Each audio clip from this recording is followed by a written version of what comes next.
Hello everyone, welcome to my YouTube channel Rishik education. आज हमारा topic है ऋग्वेद। ऋग्वेद हमारा सबसे प्राचीन ग्रंथ है।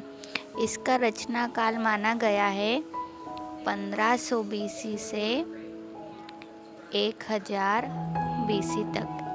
ये टाइम था ऋग्वेद का। यह सबसे प्राचीन ग्रंथ है जो कि ऋक धातु से बना हुआ है। ऋक शब्द का अर्थ है कि यह रचनाओं का एक समूह है।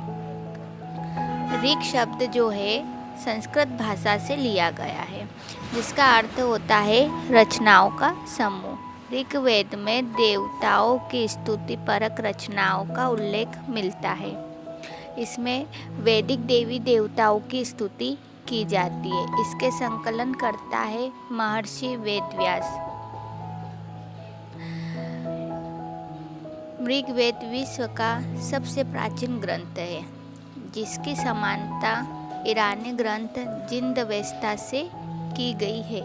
ऋग्वेद की 3 प्रमुख शाखाएं होती है, शाकल, वाल्खल्य और वाष्कल। ये 3 मेन शाखाएं हैं। ऋग्वेद के पुरोहित को होत्र ऋषि या होता कहा जाता है।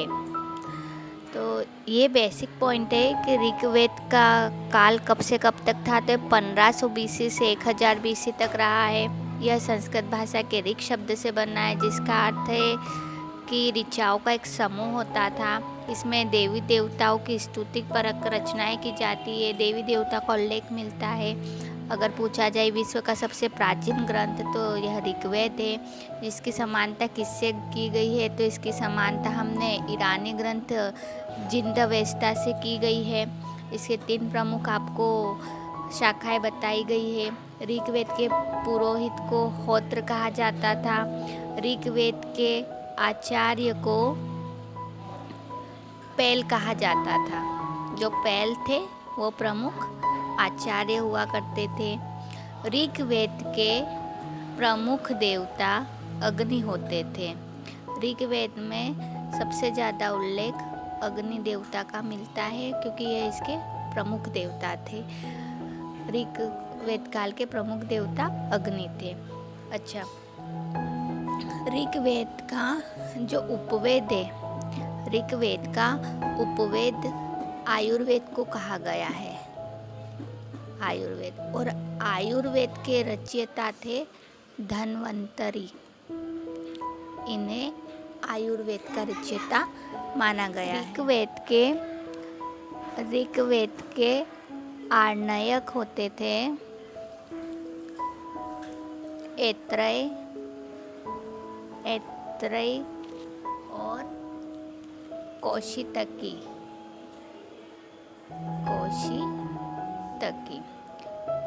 ये प्रमुख आर्णयक होते थे, ऐत्रेय और कौशितकी।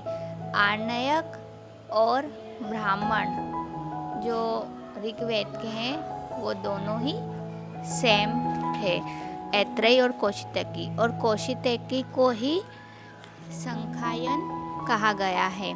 जो संख्यायन है वो कौशितकी को ही कहा गया। ऋग्वेद में कुल 10 मंडल है, 108 सूक्त है और 10,462 मंत्र है, यानी ऋचाएँ हैं।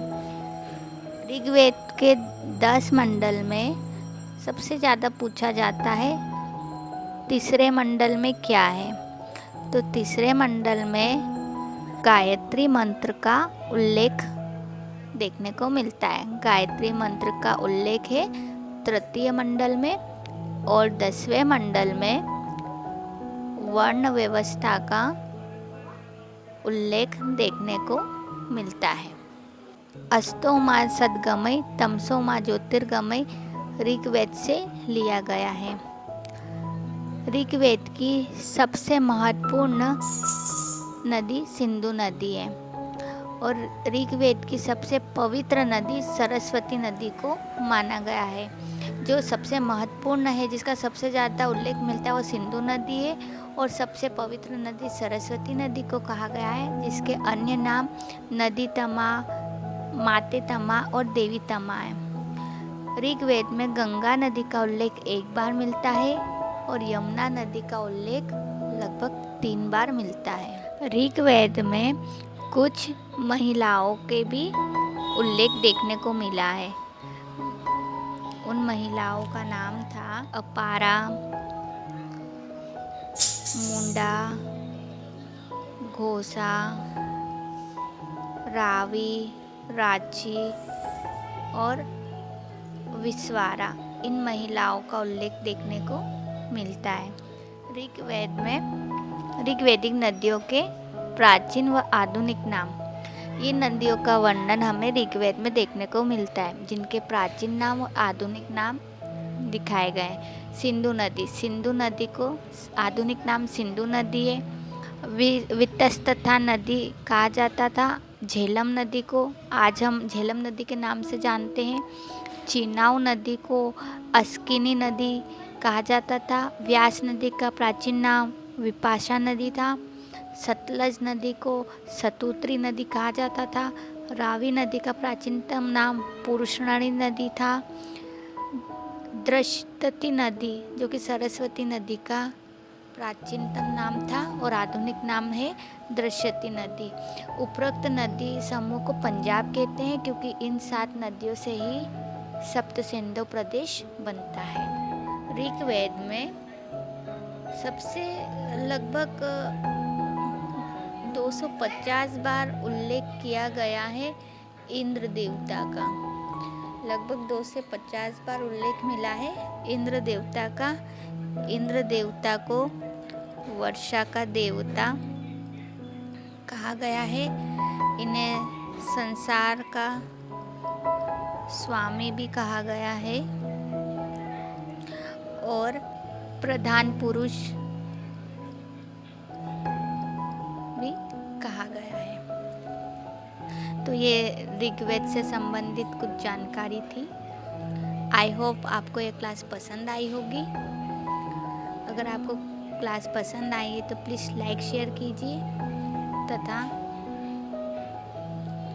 चैनल को सब्सक्राइब कीजिए। Thank you.